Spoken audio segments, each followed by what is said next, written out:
Hi, I'm Cal, and welcome back to BloominKnits. Welcome back to BloominKnits. I hope you've had a lovely last few weeks. I've been trying to get more organized since the girls came, and I'm really hoping that I feel the results of those efforts really soon. Today I'm going to share with you everything I knit in 2025, well, the first half of 2025.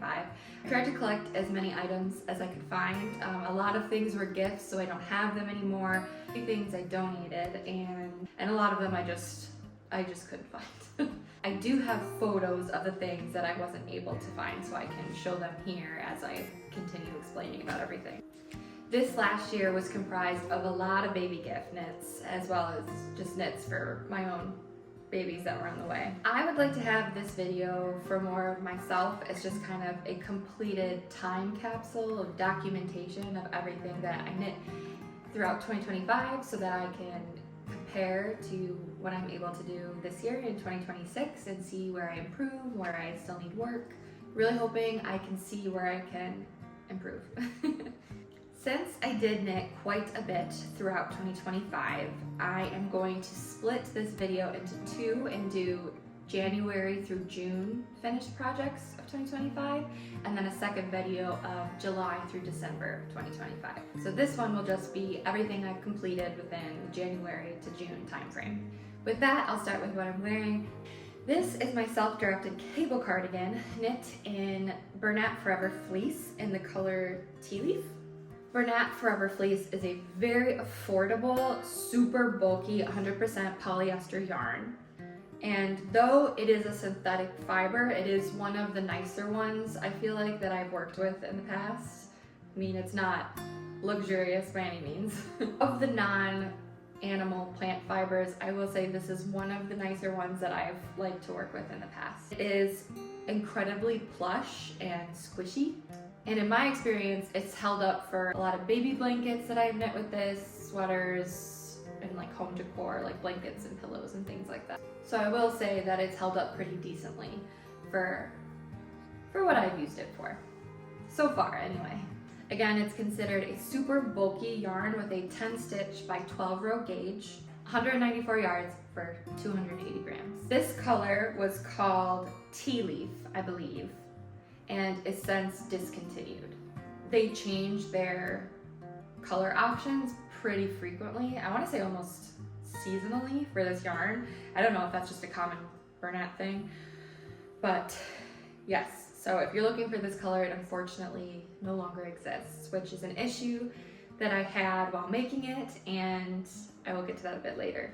For this cardigan, I did not follow a pattern, but I did use a sweater that I had bought at a store that I already had as kind of a shape and outline, and I'll show some pictures of that sweater here. I kind of just was lining up the garment as I was making it in comparison to this one so that I would get like a similar shape. When making this, I put in some basic cable pattern here, as you can see.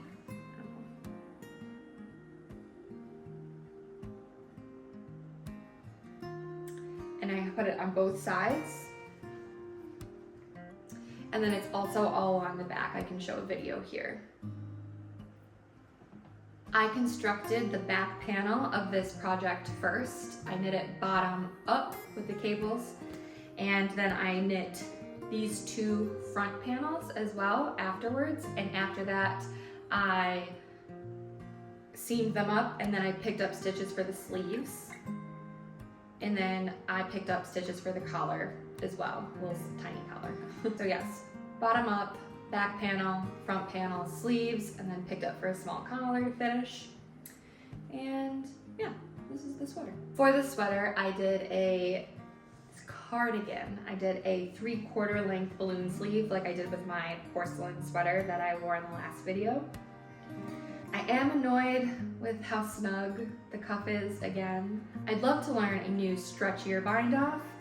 I know a lot of knitting YouTubers rave about the Italian bind off and the tubular bind off. Other knitting YouTubers have said that both of those Italian and tubular bind offs are pretty time intensive and take a lot of effort. And I would love to know if someone could comment and let me know if that is worth it would it be just as stretchy as, say, like the I-cord bind off? Because I didn't think that that one was that bad, and I would continue using that one if it's about just as stretchy. Like, is it worth the extra effort? So if in your experience you've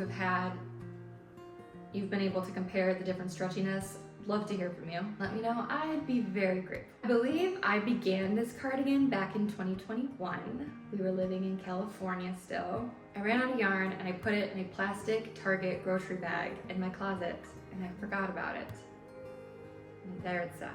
3 years later, when we moved across the country from California to here in Florida, the end of 2024 it was, I think about. It was packed up by the moving company and took a nice little cross-country trek in a flatbed truck to make it here to Florida. I refound it when I was unpacking about a year ago, which brings me to the yarn discontinuation issue that I was met with. I couldn't find it in any stores, as it had obviously been over 3 years.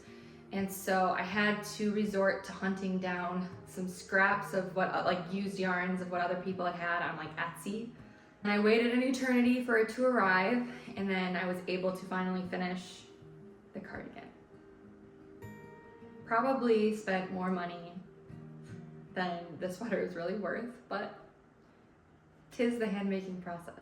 So once I got the yarn, it went really fast because it is bulky weight, and yeah.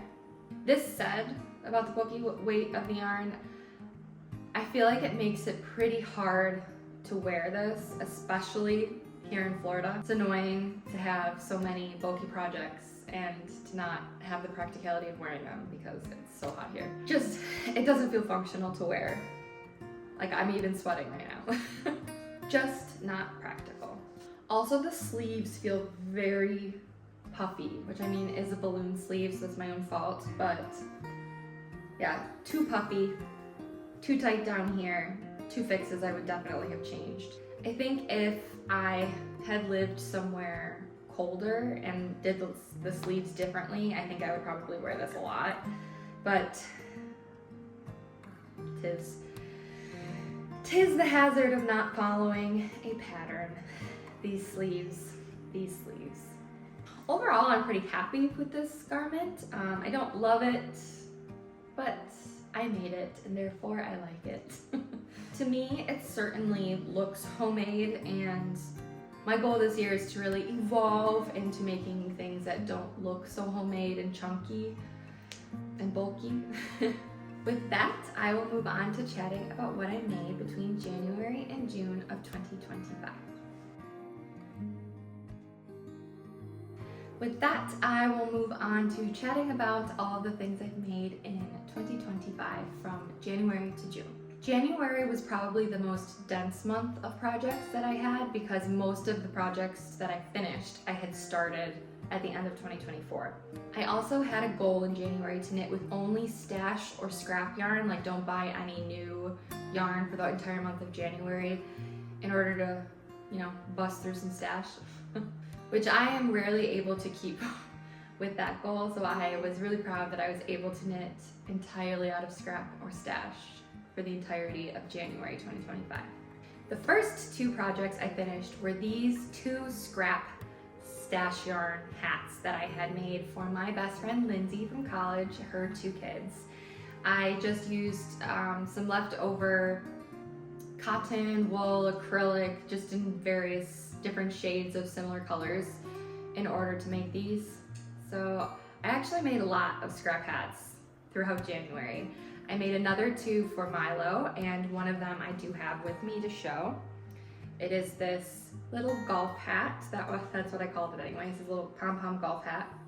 And I knit this from scrap yarn from Alana Grossa Cool Merino that I had picked up at the La Atelier yarn shop in Torrance, California.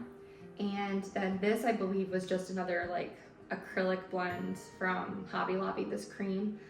And this pom-pom I also picked up at Hobby Lobby and had it put on the top of it. And he looks so cute when he flops around in this because the pom-pom is enormous. And this was a happy accident of a hat, because I had originally like made the circumference of this wanting it to be a tank top for my sister, and it was far too small, and I didn't want to pull out the color work, and so I decided to just continue and make it a hat. And so it has become one of my favorite hats for Milo, and I'll show you up close the color work. I used this stitch pattern, or this color work pattern, that I had in a book called The Stitch Dictionary by Vogue Knitting. I've used this same motif on a couple different things. I also made Milo a baby blanket out of it when I was pregnant with him. But yeah, I really like how this hat turned out. I knit a second hat for Milo out of this black and gray and white fuzzy yarn, and had made him a black pom-pom for the top of that. And with that, I also finished in January this little cardigan to go with the hat that I made out of yarn that I got from my grandma. It must have been in her stash from years ago, and she just never used it because there was quite a few of them and they all had the wrappers still on them, or the labels still on them, so she definitely hadn't even broken into them at all. Making this, I just knit, I just knit the back, and I gave it in this, I gave it these little rib detailing to add interest to the back.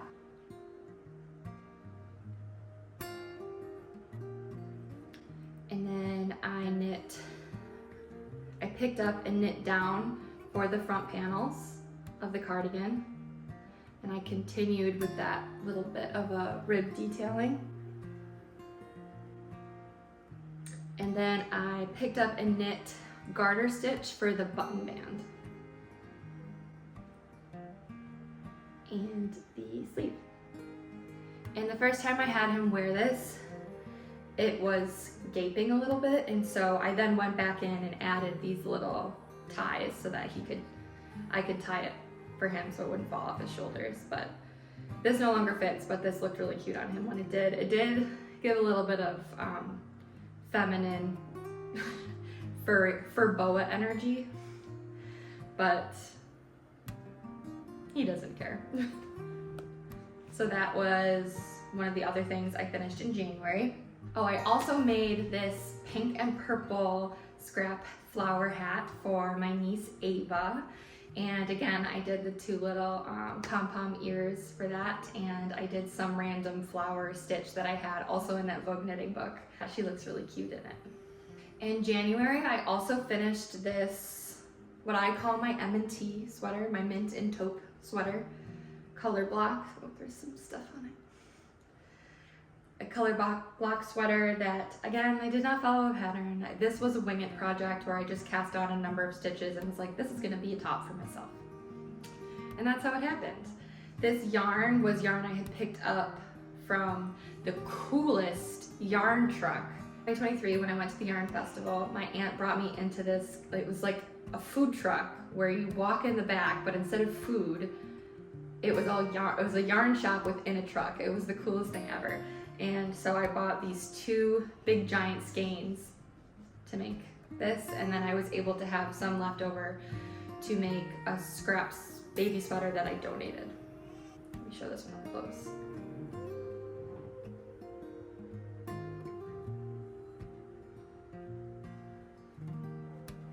In January, I think that just shook it. In January of 2025, I was able to make a couple scrap sweaters, and I didn't like any of them. I will show pictures of them here. And so I did end up donating all of them. A lot of them were just too small. I didn't follow patterns. They were just little wing it projects to get rid of stash yarn, scrap yarn. And so yeah, I donated them, took pictures of Milo and some of them, just took pictures of others, and yeah, that's what happened. Also, in terms of scrap projects, I made this very scrappy, what I called my 80s style sweater in January 2025 as well. This was just basically two rectangles that I seamed together, then added a collar and sleeves. It was really, really basic, and I just had fun using up the scrap yarns to make the striping.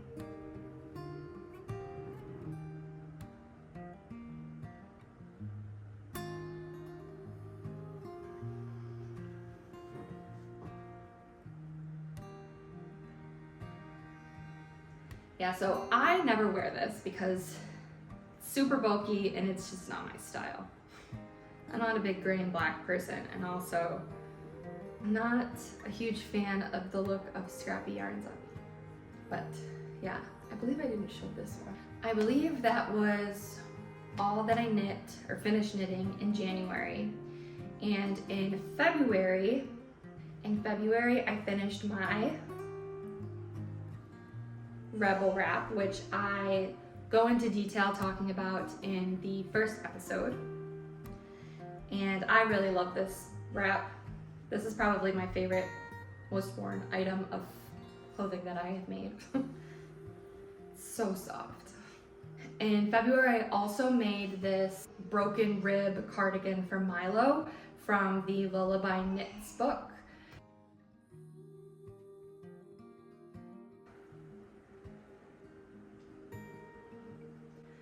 It is in a broken rib stitch.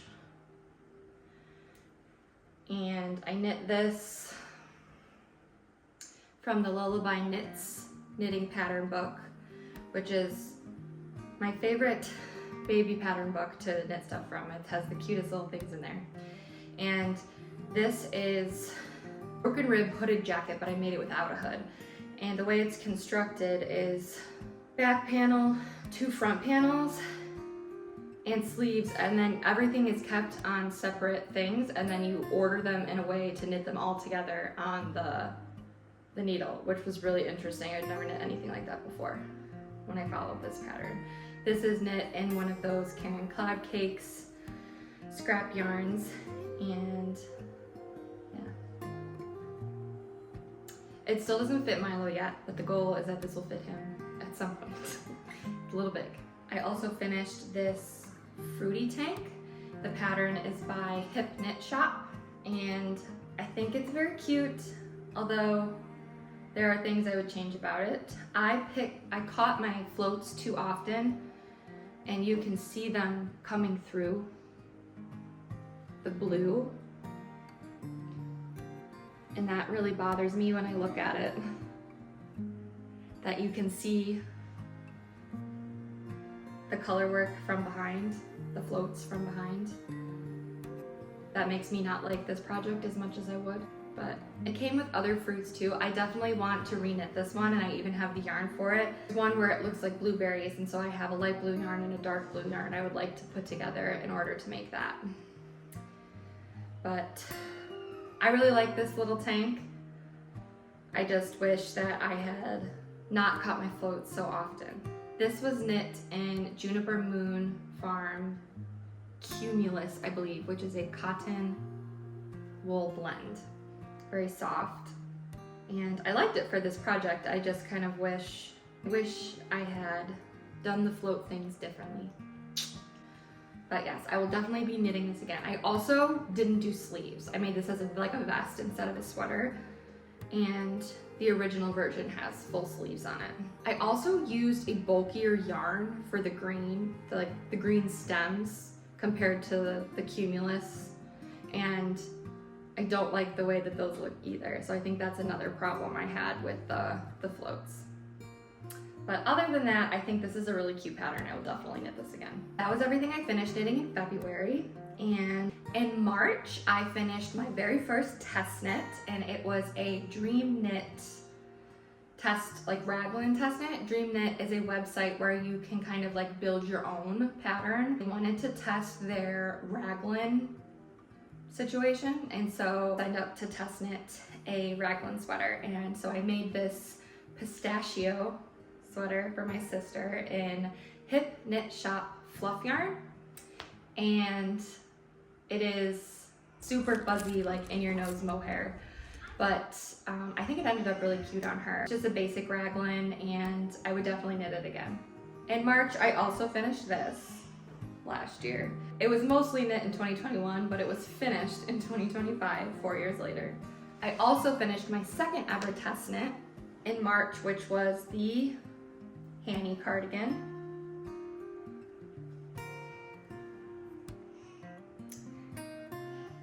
And it's just like a boxy O-neck cardigan, and I put these like wooden floral flowers on it. Flower buttons.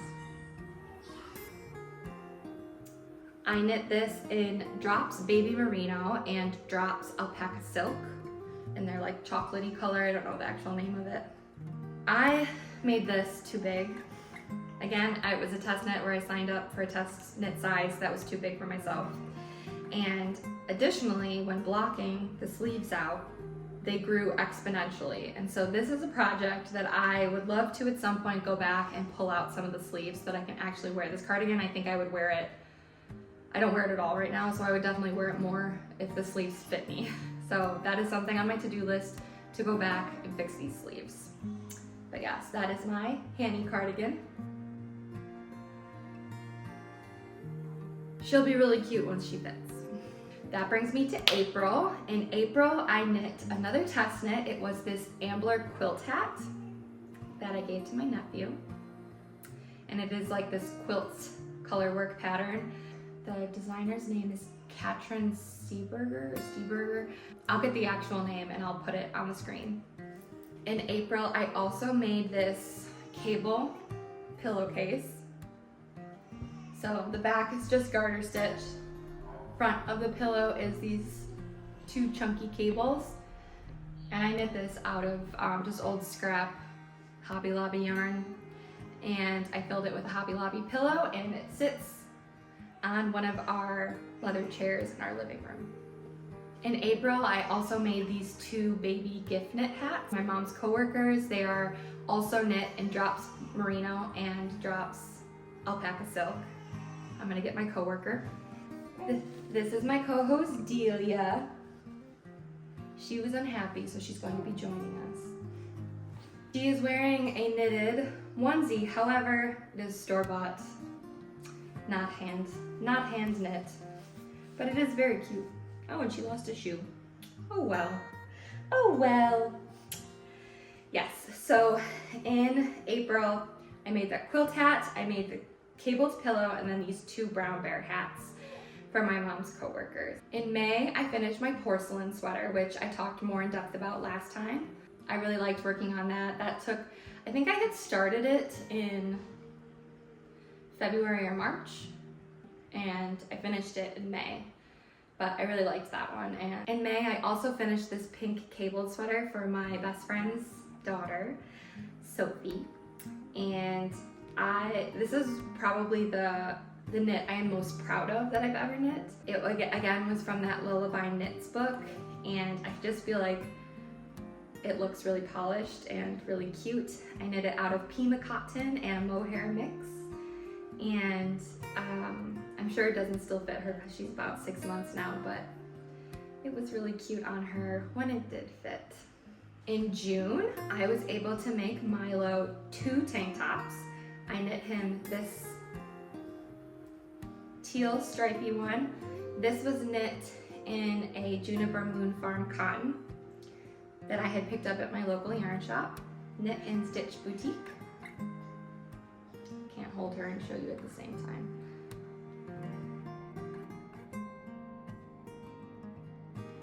I really like the blues in this and how they self-striped. I also added, because I made the neckline too big, I added snaps to the back in order to have it fit his neck better so it doesn't fall off his shoulders. But yes, this was just a simple, I did like kind of a round yoke and then down into the body for this one. Didn't follow pattern, I'm really bad, I'm sorry. This one, I actually did follow a pattern. This is a Drops free pattern, and I did it in this cotton blend yarn from, I think I picked it up at Michael's. It has a stain on it, he wears this one a lot. But yeah, this was knit bottom up and then seamed together, and then I picked up for the collar. And yeah, I believe that is all that I knit between January and June of 2025. Oh no, I also finished my very first baby bear bonnet in June, and that was also for Sophie as pictured here. This was knit in pink Hobby Lobby yarn I had on hand. So that was all I was able to finish between January and June of 2025. I'm glad to have this all officially documented in one place. Thank you so much for watching and have a beautiful day, week, month, year, whenever I see you next. If you'd like to follow along with more of my day-to-day knitting, you can follow me on Instagram at BloominKnits. Yeah. Delia says, I make a lot of debuts on there. Lots of baby model content. Right, girly? Hey, girly. Thank you again. Bye-bye. Say thank you, bye.